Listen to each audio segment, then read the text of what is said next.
The rain battered the windshield of my beat-up Toyota Corolla as I sat in the parking lot of a dimly lit diner, my hands trembling on the steering wheel. It was October 12th, 2023, a date I'd never forget. Not because of the storm raging outside, but because of the storm that had just erupted inside me. After 4 years of marriage, I'd uncovered something that turned my world upside down. My wife, Elena, was cheating on me. The evidence wasn't subtle anymore. A text message I wasn't meant to see, a pair of cufflinks on our dresser that weren't mine, and now, tonight, the final nail in the coffin.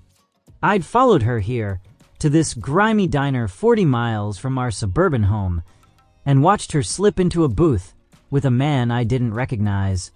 My heart pounded with a mix of fear and fury as I gripped the wheel tighter, unsure whether to storm in or drive away forever. Let me rewind a bit. Elena and I met 6 years ago at a charity gala in downtown Chicago.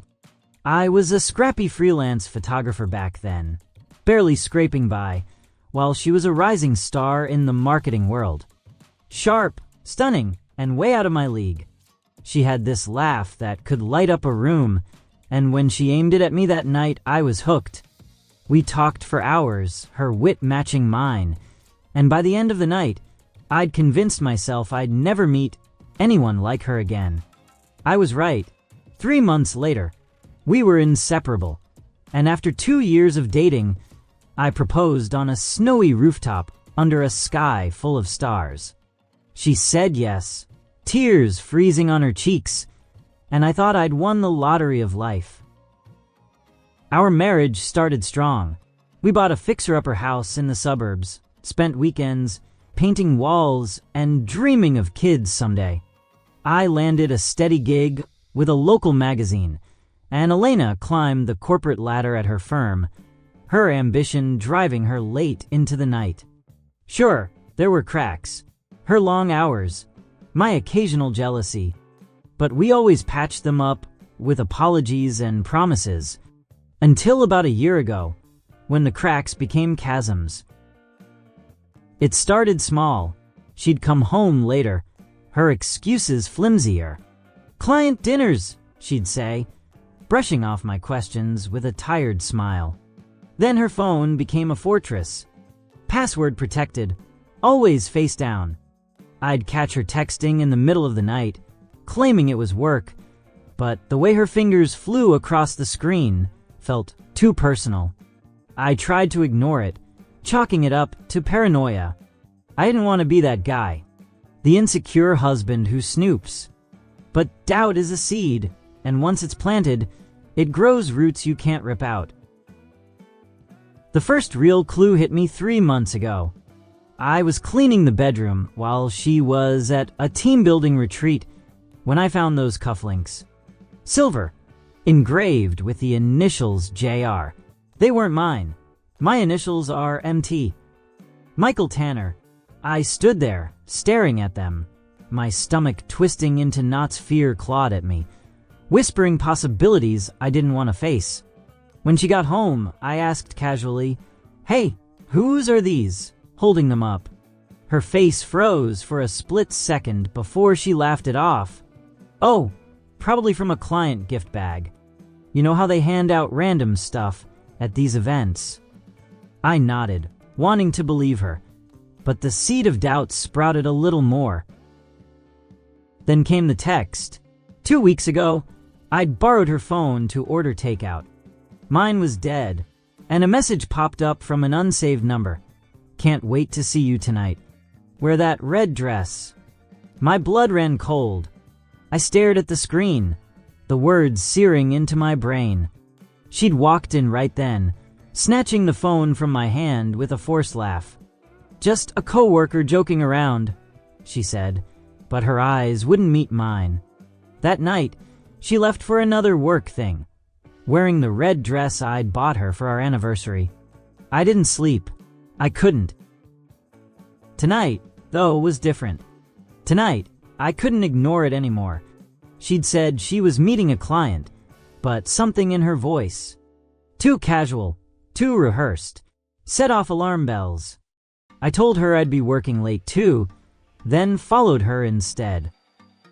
The rain had started as I trailed her car, my headlights off to avoid detection, my heart racing with a sick mix of dread and adrenaline. When she pulled into this diner, I parked across the street, watching as she stepped out, her umbrella shielding her from the downpour.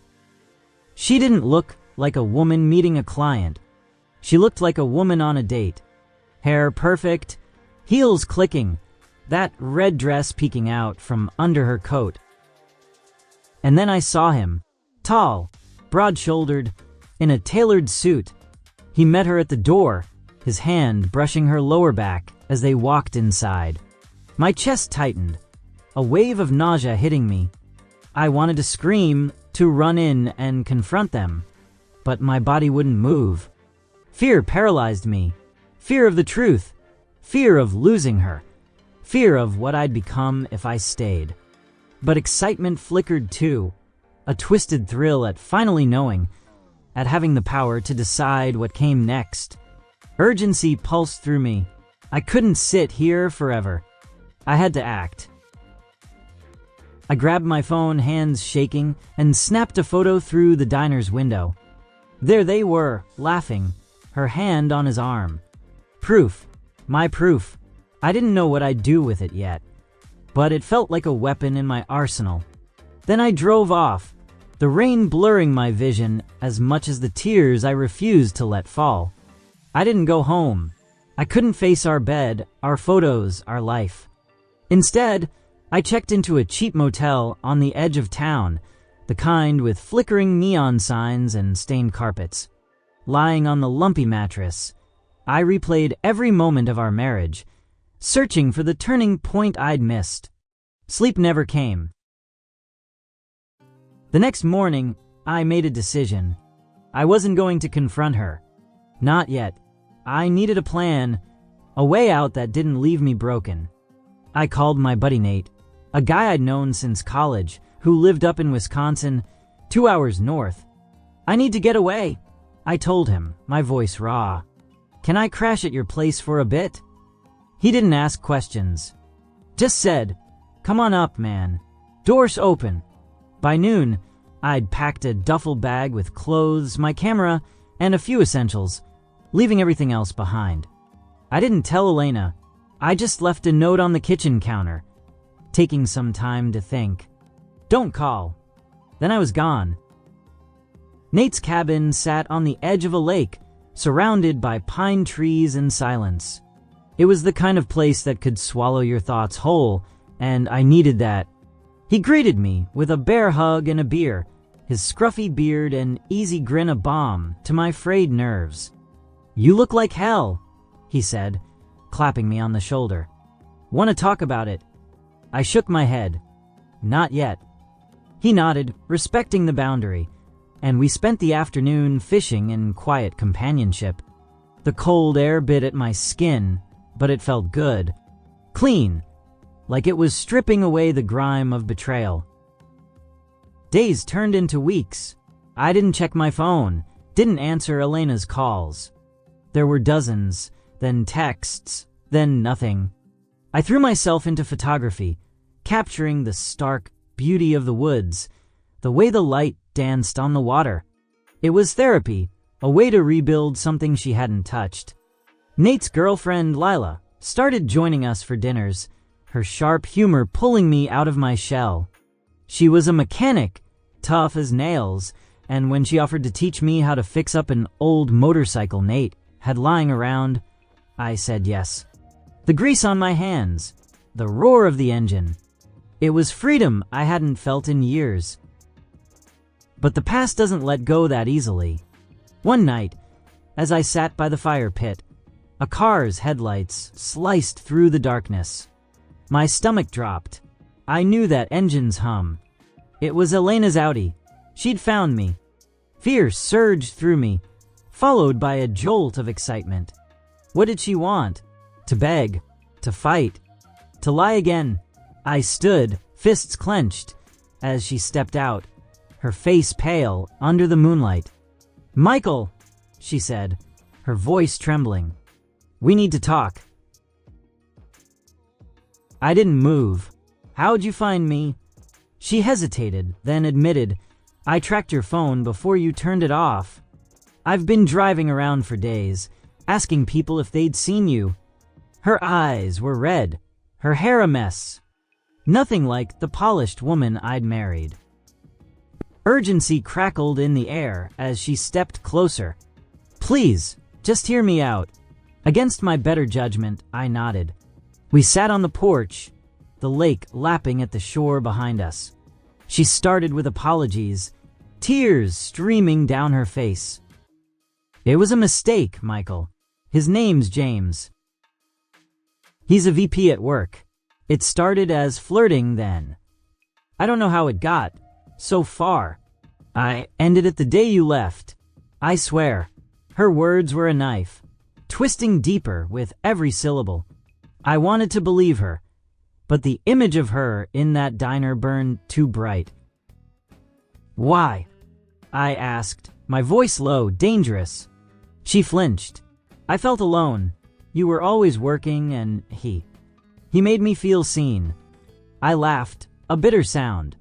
"I was working to build a life for us. You think I didn't feel alone too?" She reached for my hand, but I pulled back. "I'm not coming back, Elena. You killed us." She sobbed then, a raw, guttural sound that almost broke me. "Almost. I'll do anything," she pleaded. "Counseling, whatever you want. I love you." Those words, ones I'd once lived for, felt hollow now. I stood, towering over her. "Go home. We're done." She stared at me, stunned, then stumbled to her car and drove off, her taillights swallowed by the night. I thought that was the end. I was wrong. A month later, I'd settled into a rhythm at the cabin. Working remotely, riding the motorcycle, even dating Lila's cousin, Sarah, a quiet artist with a wicked smile. Life was simpler, lighter. Then the email came. It was from Elena, subject line, "You need to know the truth." My pulse raced as I opened it, dread pooling in my gut. "Michael," it read, "I didn't tell you everything. James wasn't just an affair. He blackmailed me. He had photos, stupid ones I sent him early on, and threatened to send them to my boss if I didn't keep seeing him. I was trapped. I'm not asking for forgiveness, just for you to understand.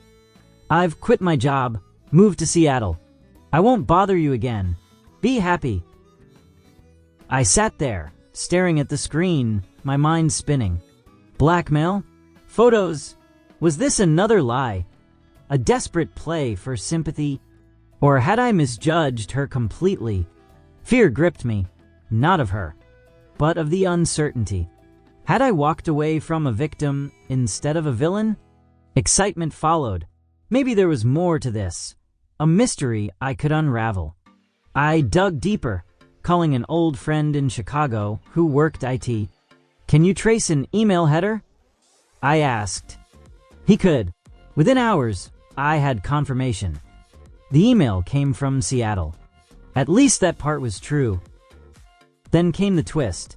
A week later, a package arrived at Nate's. No return address, just a USB drive inside. I plugged it in, heart pounding, and found a single video file. It was Elena, sitting in a bare apartment, her voice shaky. "Michael, if you're watching this, I'm probably gone. James found me. He's not who I thought. Connected, dangerous. I'm leaving this, so you know I didn't lie. There's proof on my old laptop, under the floorboard in our closet. I'm sorry. Run." The screen went black. Panic seized me. Dangerous? Gone. I called her number. Disconnected. Urgency drove me back to Chicago that night, breaking every speed limit. Our house was dark, untouched since I'd left. I tore up the floorboard in our closet and found her laptop, password protected. After hours of guessing, I cracked it. Michael forever. Inside were files, Emails, photos, recordings. James wasn't just a VP. He was tied to a shady investment ring, using Elena to funnel money through her firm. She'd tried to break free, and he'd threatened her life. I didn't know if she was alive or dead, but I knew one thing: I wasn't running. I took the evidence to the police, my hands shaking as I handed it over. They raided James's office the next day, arresting him on charges I didn't fully understand. Elena's name stayed out of it. Maybe she'd planned it that way. 6 months later, I'm back at the cabin, the motorcycle humming under me as I ride the trails. No word from Elena, no sign she survived. I tell myself she's out there, starting over, but the not knowing gnaws at me. Sarah's beside me now, her hand on mine, and I'm trying to let go of the past. But some nights, when the wind howls through the trees, I hear her voice. Urgent, afraid, alive, and I wonder if I'll ever stop running from the shadows she left behind. A quick disclaimer: this is a fictional tale inspired by real-life experiences shared online, but all characters, events, and details are products of imagination. It's meant for entertainment purposes only, so please don't take it as fact or try to track down anyone involved, because they don't exist. Thanks for watching. If you enjoyed the video, don't forget to hit that like button and share it with your friends. And if you'd love to see more content like this, make sure to subscribe to the channel and press the bell icon so you never miss a new upload. See you in the next video.